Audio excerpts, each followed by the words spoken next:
ನಮಸ್ಕಾರ. ಏಕಮುಖ ಯೂಟ್ಯೂಬ್ಗೆ ಸ್ವಾಗತ.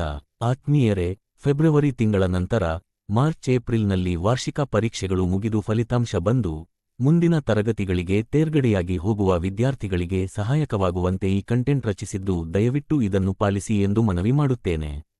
ಬನ್ನಿ ವಿಡಿಯೋದ ಅಂಶಗಳ ಕಡೆಗೆ ಗಮನ ಹರಿಸುವ.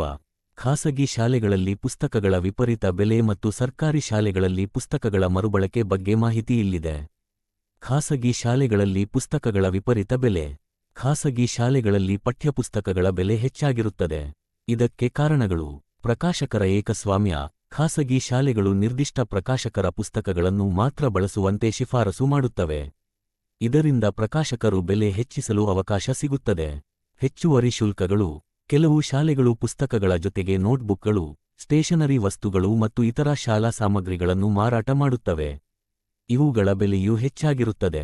ಕಮಿಷನ್. ಕೆಲವು ಶಾಲೆಗಳು ಪುಸ್ತಕ ಮಾರಾಟಗಾರರಿಂದ ಕಮಿಷನ್ ಪಡೆಯುತ್ತವೆ.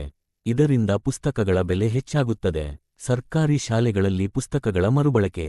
ಸರ್ಕಾರಿ ಶಾಲೆಗಳು ಪುಸ್ತಕಗಳ ವೆಚ್ಚವನ್ನು ಕಡಿಮೆ ಮಾಡಲು ಮರುಬಳಕೆ ವಿಧಾನವನ್ನು ಅನುಸರಿಸುತ್ತವೆ. ಒಂದು ಹಳೆಯ ವಿದ್ಯಾರ್ಥಿಗಳಿಂದ ಪುಸ್ತಕ ಸಂಗ್ರಹ. ಸರ್ಕಾರಿ ಶಾಲೆಗಳು ಹಳೆಯ ವಿದ್ಯಾರ್ಥಿಗಳಿಂದ ಪುಸ್ತಕಗಳನ್ನು ಸಂಗ್ರಹಿಸಿ ಅವುಗಳನ್ನು ಹೊಸ ವಿದ್ಯಾರ್ಥಿಗಳಿಗೆ ನೀಡುತ್ತವೆ. ಹಳೆಯ ವಿದ್ಯಾರ್ಥಿಗಳ ಪುಸ್ತಕಗಳನ್ನು ಕೊಡಲು ಮತ್ತು ಪಡೆಯಲು ನಾಚಿಕೆ ಸ್ವಭಾವವನ್ನು ಬಿಡಬೇಕು. 2. ಪುಸ್ತಕ ಬ್ಯಾಂಕ್. ಕೆಲವು ಶಾಲೆಗಳು ಪುಸ್ತಕ ಬ್ಯಾಂಕ್ಗಳನ್ನು ಸ್ಥಾಪಿಸಿ ವಿದ್ಯಾರ್ಥಿಗಳಿಗೆ ಪುಸ್ತಕಗಳನ್ನು ನೀಡುತ್ತವೆ. ಇದು ಸರ್ಕಾರಿ ಶಾಲೆಗಳ ಕಡೆಯಿಂದ ಹೆಚ್ಚಾಗಬೇಕು. 3. ಸರ್ಕಾರದ ಸಹಾಯ.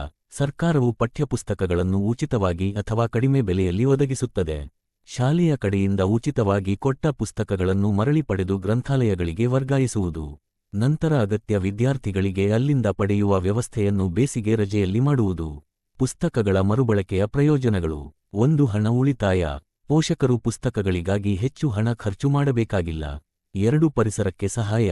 ಹೊಸ ಪುಸ್ತಕಗಳ ತಯಾರಿಕೆಗೆ ಬೇಕಾಗುವ ಕಾಗದದ ಬಳಕೆ ಕಡಿಮೆಯಾಗುತ್ತದೆ.